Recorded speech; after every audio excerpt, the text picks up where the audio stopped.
Welcome to Supersize Your Business, No Nonsense November, tip and tool number 13. Today we're talking about learning and using effective communication, and I'm recommending a little book called Crucial Conversations. It's got like 5 authors, Kenneth Jeffries and 3 other people. It came from a consulting company, but it's a great guide and tool to have in your toolbox when it comes to having those critical, crucial, really, really important conversations. Every conversation we have is not a crucial conversation, but there are conversations we have that can change the trajectory of our relationships, our businesses, and our life. And those are the ones we want to make sure that we are absolutely positively prepared for.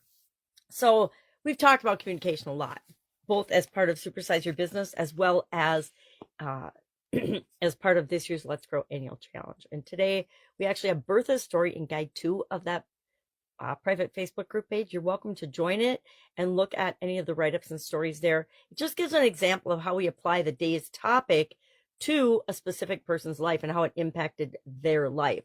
Because I think that we can learn from other people's stories. I know that I've learned probably more from other people's stories and experiences than I have learned from reading books or studying different topics, because stories stick with us, right?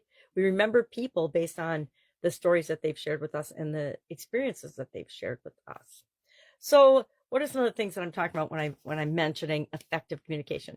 And just like anything else, we need to actually use it, not only learn it, but test it out, tweak it, try it, and use these things in our businesses and in our life to help us to grow and build and supersize the relationships, the business, the success that we want.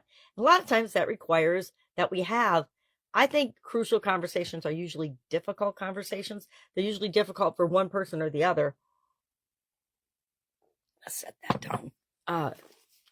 But they're difficult because usually they're linked to something emotional, or I always think of performance appraisals in business. I think one of the most difficult conversations we ever have, both the person that's getting the feedback and the person that's giving the feedback and receiving the feedback.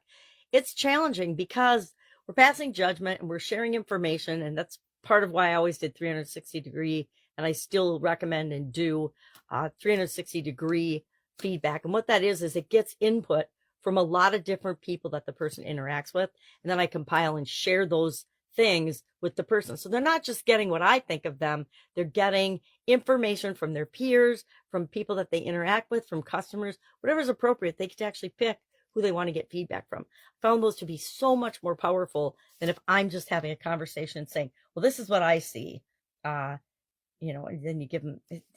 Anyway, Crucial Conversations, great book for leadership, teamwork, building relationships, and a great guide. And it's one of those things you can read once, and maybe once in a while you go back and refer to it, but it's a quick and easy read. They're consultants in the area of communication and conversations. So I think they've done a great job with that little book. They talk about active listening, empathy, staying calm and present, assertiveness and clarity, being assertive and clear in your communication, but also actively listening and understanding where the other person is coming from, as well as finding common ground and building consensus, right? Some things, especially in our businesses, we got to come together on. We might disagree on how we're going to get there, but we all need to have the same desired outcome in mind when it comes to running and growing and supersizing our businesses. And that comes from being clear on what it is that we're creating, why we're creating it, how we're going to create it, and making sure that we're communicating that on a regular basis in an effective manner. So love to hear one of your experiences of a crucial conversation that you had and how it went. How did it go? I can tell you right now, I have had a lot of really bad crucial conversations. And usually it was because there was a lot of emotion involved on my part. A lot of hurt feelings, a lot of emotions, a lot of past garbage that I brought into the conversation, because by the time we got to the crucial conversation, so much had built up. It kind of exploded. I'm not going to disclose those particular conversations because I've learned a lot from them, but I did learn that I needed to find some tools to help me to be better prepared for when they came up, because they're going to continue to come up throughout our life, throughout our business, throughout our are growing and scaling our business, we're going to hit little roadblocks and stumbling blocks, and we need to be able to communicate effectively what's going on, what we want to do about it, or that we need help to deal with it. Because a lot of times we can't do everything on our own.